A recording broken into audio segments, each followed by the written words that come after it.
No Man's Sky! Please don't go, I spent hours doing math to make this video, I swear it's interesting. Oh boy, the game that everyone loved to hate back when it was released, much like Fallout 76. But an eventual masterpiece that everyone still playing hates to love, unlike Fallout 76. Explore planets and galaxies, survive hazardous environments, fight space pirates and deadly creatures, trade goods, grow your skills, build bases with or without friends across the universe. We might be living in a simulation built by ancient gods and or computers, but let's make the most of what we've got and have some fun! Now, you might have heard that No Man's Sky has 18 quintillion planets to discover, which is a huge number to say the least. Over 100 million times more than the number of people on the planet, and over 1 billion times longer than the universe has existed. Now, I thought that couldn't possibly be true, right? Well, I did some digging and found that the 18 quintillion number is actually the highest value of a 64-bit integer. For those who don't know, a bit is the smallest amount of data that can be stored, either a 1 or a 0. The only way to get anything useful out of it is to line 8 of them up in a row to get a byte, able to form a single character of text on a document. You might recognize the word byte from gigabyte or terabyte, the unit of storage you probably use on your phone or computer. I'm getting off track again. A byte is 8 bits in a row, 8 ones and zeros. The highest you can count is 255. Every bit you add will double the highest you can count, 255 numbers with the last bit on, 255 with it off. 512 is the highest you can count. Keep adding bits until you get 64 and you've reached that quintillion number. 18 quintillion, 446 quadrillion, 744 trillion, 13 billion, 109 million, 551,014 to be exact. So there's that many planets in the game? Wrong! Online news articles and real-life news reports may want you to think that there's a bajillion planets to discover in the game, but that's just the number of possible unique planets there can be. Think about Minecraft. When you start a new world, it generates from a seed. Well, every planet in No Man's Sky generates the same way. A random seed picked from that 64-bit integer. You could get planet 18 quintillion, or you could get planet 7, but they're all going to be different. As for how many planets that actually exist, I have to turn to my least favorite source, fandom wikis. The No Man's Sky wiki is fortunately not complete chaos based on their numbers. There are 255 galaxies. Hey, that's the limit of an 8-bit integer from before. 4,294,967,296 regions in each galaxy, which is the limit of a 32-bit integer, by the way. Between 112 and 580 star systems per region, and between 2 and 6 planets and moons per star system. For the sake of argument, I'm referring to moons as planets, don't at me. Multiply all those numbers together and we get somewhere between 267,232,865,157,120 and 3,811,353,978,470,470,400 planets. That is a very wide margin. We'll end up using both of those numbers later, but for the sake of argument, let's say the average of those two is how many planets there are, so drum roll please. 2 quadrillion, 39 trillion, 293 billion, 421 million, 813,760. That is our total number of planets in this game. Doesn't feel satisfying, does it? Like, we've only got 0.0001% of the potential universe. We can have the entirety of that game 69,000 more times with room left over before we reach that 18 quintillion number. As the great Ren Weichman once said, a billion. It's a very, very large number, but so is a million. So how do we make that number seem more manageable? Exploring! How long would it take to discover every single planet in No Man's Sky?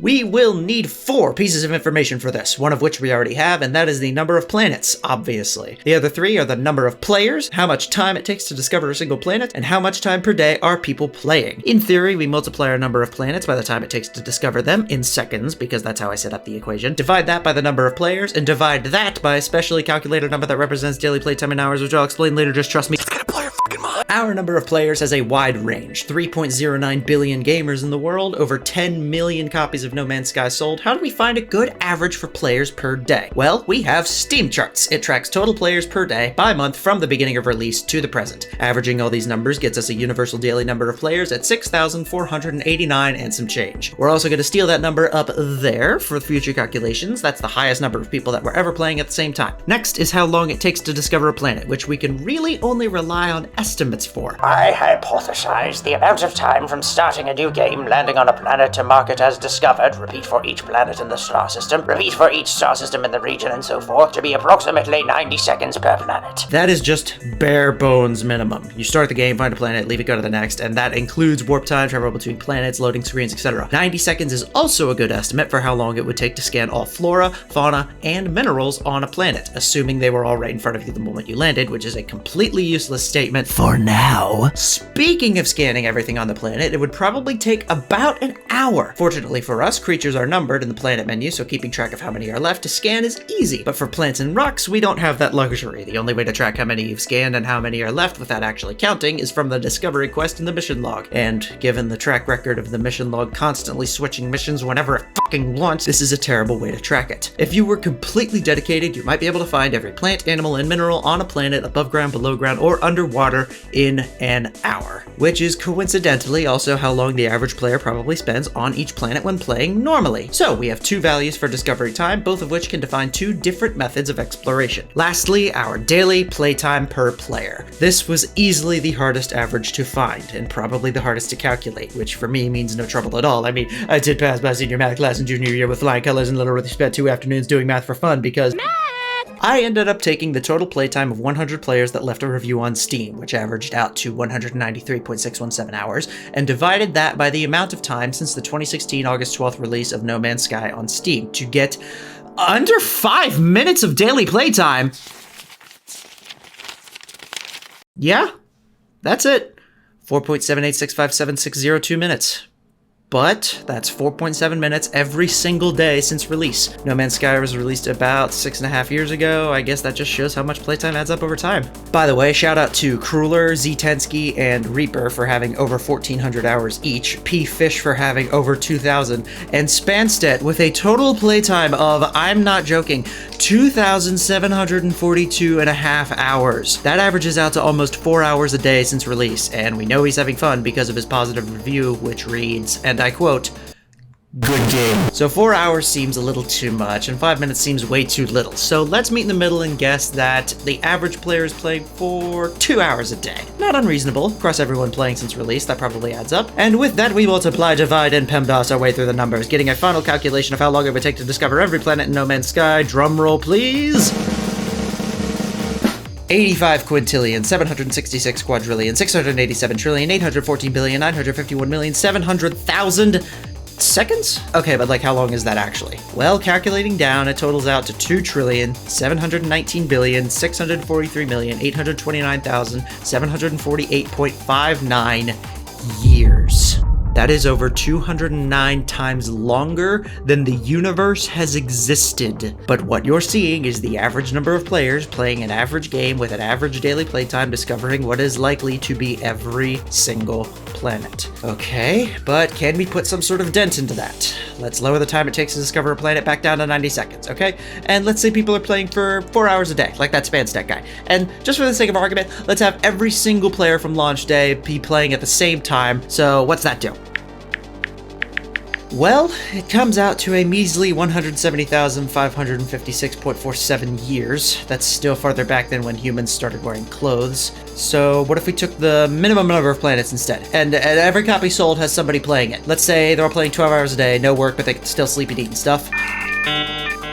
151.02 years. The oldest human that ever lived was 122 when she passed. Now, my dear audience, I've been withholding information from you. During my research for this video essay, I discovered No Man's Sky Update 1.6 Next. This update effectively created a permutation of the universe between every platform, Xbox, PlayStation, and PC, every game mode, normal, survival, creative, and permadeath, and every major update since. That is a different entire universe per platform, per game mode, per update. Next was released in 2018, and there have since been 21 major updates, including the most recently released Interceptor, which, as of recording, was like literally 4 days ago, which makes 252 universes. Not galaxies. That was 255. This is universes. 252 times longer than every number we've calculated so far. While we wait for that calculation to finish, a few fun final answers. The potential maximum amount of time it would take for the average player base taking that time to discover every planet would be 24 quadrillion, 600 trillion, 958 billion, 840 billion, 726,700 years, which is a far cry from a single player playing non-stop for 530 quadrillion, 659 trillion, 759 billion, 281 million, 232,000 years, and that includes permutations. If we had an army of spare sessions for the permutations, however, 4 hours a day, highest number of concurrent plays since release, we get it done in just 1,719,209,172.26 years. Now, if we brute force our way through this, with a minimum number of planets and every human that ever lived playing around the clock, we can complete the game in just 2.38 days. somehow. Listen, I checked the math like 4 times. I swear 2 days is a real result. Now back to our permutations number. 252 universes. That gives us a potential 960 quadrillion, 461 trillion, 202 billion, 574 million, 541,000 planets to discover. That is 470 times more than the calculated average. So how do we put a dent in that? Well, it took a lot of work, but I managed to round up and resurrect every human that has ever lived, around 117 billion. We're all gonna play 24 hours a day, no food, no sleep, nothing. We're going to exhaustively explore every single world, creature, plant, and mineral in every iteration of the universe, and just for the hell of it, every possible planet. That's right, whether or not it exists, I have to know. 18 quintillion planets, how long is it gonna take? To crush infinity, it would take 4,535,553.5 years. That is why we will never finish No Man's Sky. That is the true power of infinity. We could take the entire population of the world throughout all of history, or just one player. Take anywhere between just 2.5 days to hundreds of quadrillions of years, and we still won't get the exosuit to shut up when I'm on a hazardous planet! Oh my god! Thank you for watching this far. If you want to see my work and sources, check the link in the description or the card at the top of the screen. If you're interested in more of me, thanks. But I also stream on Twitch, draw stuff, do commissions, there's a lot, trust me. If you want more videos like this, do me a favor and dunk that like button in a glass of milk and eat the subscribe button like an Ori. I know those calls to action suck, I'm gonna work on it. Also, definitely check out the VFX Artist Reveals the True Scale of series, which is a huge inspiration for this video. Thanks again for watching, I will see you again, eventually.